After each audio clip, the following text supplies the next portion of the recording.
김현정의 뉴스쇼 CBS 라디오와 함께하고 계십니다. 저는 퇴근길 시사자키 정관용입니다. 예, 오늘 경제 얘기 많이 했죠. 그리고 미국에서는 뭐 $1,000씩 한 번 푸느냐 두 번 푸느냐 그 얘기하고 있는데 우리는 어떻게 할 것인가? 재난 기본소득을 주는 방식, 현금을 포켓에 꼽는 방식으로 할 것이냐?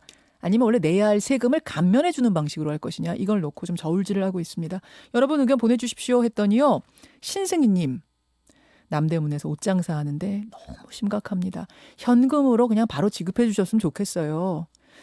이러셨고 6624님은 돈이 없어서 시장이나 식당 안 가는 거 아니거든요. 바이러스 무서워서 안 가는 거예요. 주머니에 현금 가득 채워도 소비는 일어나지 않을 것 같습니다 하면서 이분은 이제 세금 감면 쪽 원하시는 거예요? 아니면 그것도 아니다 쪽 보시는 겁니까? 서울에서만 42년째 택시 운전하는 모범 택시 운전사입니다. 1472님. 3월이 시작되면서 온 도시가 전쟁으로 피난 떠난 도시같이 조용하네요. 하루 종일 일해도 5만 원 벌기가 어렵습니다. 일부 개인 택시 기사는 아예 휴업 신고하고 있어요. 이렇게 어려운 상황은 처음입니다 하셨는데 1472번 기사님은 어느 쪽 좋으세요? 현금 지급? 아니면 세금 감면? 어느 쪽 원하세요? 보내주십시오. 여러분의 의견들 여론으로 보내주십시오. 고맙습니다. 들여다봅니다. 탐정 손수호. 오늘도 손수호 변호사와 함께합니다. 어서 오십시오. 네, 안녕하세요. 우리가 그동안 코로나 속보 너무 많고 해서 탐정 손수호가 한 2주 쉬었잖아요. 네. 오늘은 좀 탐정 손수호에서 추적을 해주셔야 될 사건이 있어서 오늘은 빠지시면 안 됩니다 했습니다. 네, 그렇습니다. 어떤 네. 사건 가져오신 거예요? 은혜의 강 교회 사건인데요. 은혜의 강. 60명 넘는 확진자 나온 그 교회입니다. 은혜의 강 교회에서 추적을 해봐야 될 미스터리 어떤 걸 네. 발견하신 걸까요? 우선 그 인포데믹이라고 하죠. 음. 그 다른 집단 감염 사례와 달리 좀 무지에 의한 감염, 좀 몰라서 생긴 그렇죠. 이런 일들. 그리고 또 상황이 알려지고 며칠이 지났지만 여전히 또 의문이 남아 있어요. 예. 도대체 어떤 일들이 있었는가 전문가들의 조언을 바탕으로 해서 좀 자세히 알아보려 합니다. 그렇게 해서 이런 집단 감염 더 이상 발생하지 않도록 막아보자는 의미입니다. 먼저 은혜의 강 교회가 처음 알려졌을 때 이단이냐 아니냐 막 이게 논란이 있었거든요. 네, 그렇죠. 어떤 교회예요, 여기는? 일단 치유 목회라는 것을 했기 때문에 이거 이단 아니냐 이런 얘기가 나왔어요. 치유 목회가 정확히 어떤 거죠? 제가 이제 교회를 다니지 않기 때문에 전문가들에게 물어봤습니다. 예. 네. 굳이 안 밝히셔도 돼요. 네. 예수가 사람들을 뭐 정신적 육체적으로 치유하고 고쳐주고 네. 이제 회복시켰다는 그 성경 속의 그 이야기에 초점을 맞춰서 신도들의 어떤 치유 그리고 상담에 주안점을 두는 목회 방식인데요. 여러 가지 방식의 기도를 통해서 육체적인 치유도 가능하다고 믿고 이걸 중심으로 목회하는 겁니다. 뭐 어떻게 보면 모든 종교의 자연스러운 모습이기도 하고요. 또 반면 어떤 특정 집단 또는 특정 사이비 이단 세력이 자주 강조하기 때문에 그동안 문제가 그렇죠. 됐죠. 이단 세력은 여기서 조금 더 나가가지고 사실은 내가 치유하는 거다. 나를 믿어라. 네. 이렇게까지 가면 이게 사이비 이단 아니겠습니까? 근데 치유 목회라는 것 자체는 그럼 있다는 얘기고 네. 인정받는다는 이야기인데 네. 그럼에도 불구하고 은혜의 강을 조금 이렇게 수상하게 바라보는 분들은 왜 그런 거죠?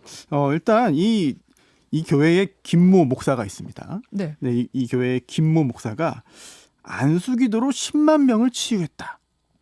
네, 이런 주장을 한 사실이 알려지면서부터 약간 좀 시끌시끌했는데요. 그런데 또 조사해 보면 정통 과정을 거쳐서 목사가 됐어요. 그리고 그 후에도 큰 교단에 소속된 건 아니고 독립교단 소속으로 목회 활동 중인데 네. 한국 기독교 이단 상담소가 이제 월간 종교와 진리를 통해서 네. 이 10만 명 치유했다는 김 목사의 주장을 전하면서 치유 목회의 나쁜 예다 이렇게 지적을 했습니다. 네. 하지만 또 입장을 들어보면 그 과장에 대한 지적이었지 이걸 이단으로 본 건 또 아니거든요. 그렇군요. 그렇지만 어쨌든 간 여기에서 지금 집단 감염이 발생한 건 팩트 아닙니까? 그렇죠. 그래서 사과도 했고요. 네, 맞습니다. 입이 100개라도 할 말 없다. 모두 내 잘못이다. 이렇게 사과했습니다. 예, 예. 코로나19가 확산되면서요.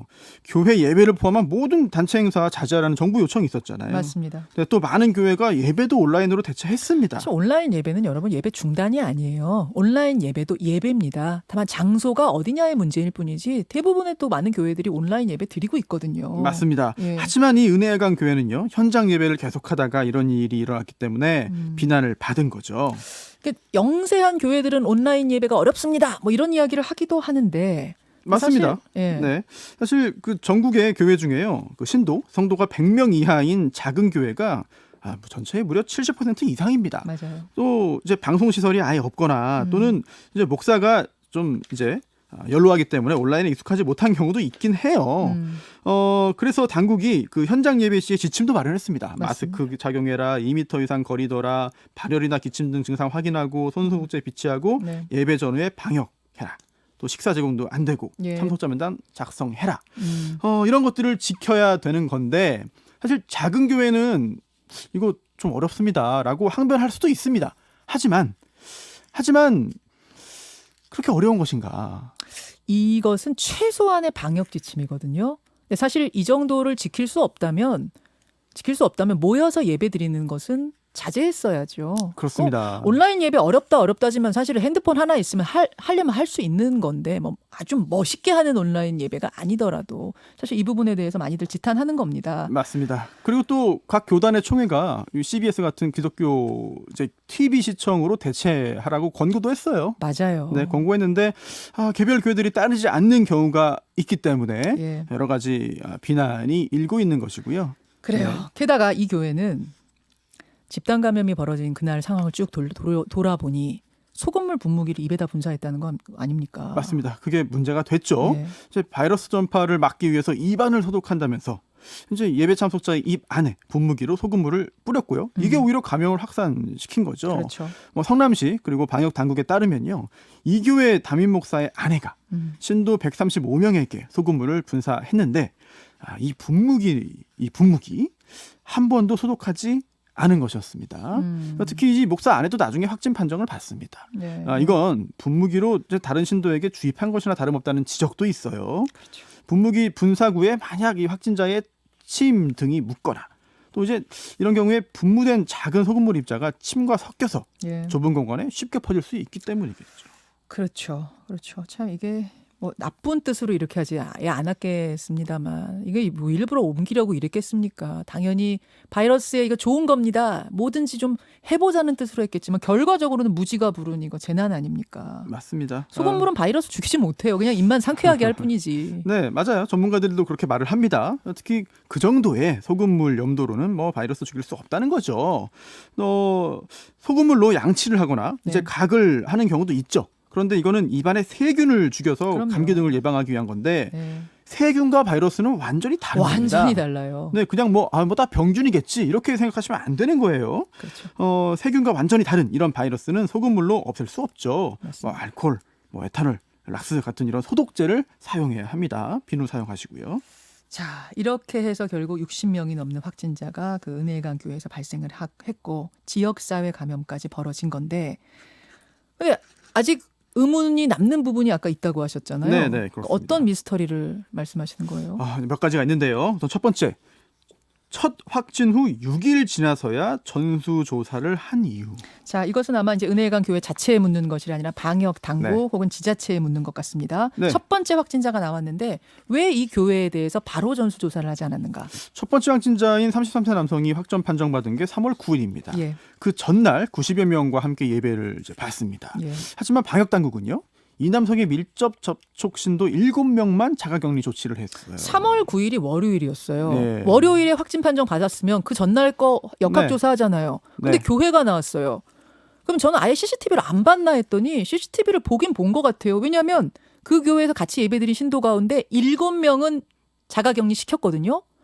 근데 이 CCTV를 봤다면 다닥다닥 앉은 걸 다 확인했을 텐데 왜 7명만 자가격리를 시켜서 일주일 동안 100명 넘게 그냥 돌아다니게 했는가? 이거죠. 그렇습니다. 3월 9일에 확진 판정받았으니까 그 전날 일요일인 이제 3월 8일 또 그 전주 3월 1일까지 두 번의 예배 참석자만 135명이에요. 예. 근데 자가격리자 7명 제외한 나머지 128명은 15일까지 3월 15일까지 6일 동안 자유롭게 제한 없이 일상생활을 한 거거든요. 은수미 성남시장이 김현정의 뉴스쇼 인터뷰 했잖아요. 제가 이거 질문했었어요. 예, 맞습니다. 네. 그때 첫 번째 확진자가 서울에 살고 있기 때문에 그 사람에 대한 자료가 성남시로 넘어오는데 시간이 걸렸다라고 말을 했어요. 그런데 조금 전에 그 김현정 PD가 지적한 대로 예.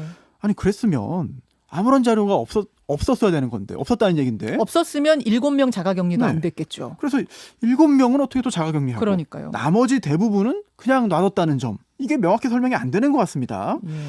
그리고 또 이 CCTV 확인했어요.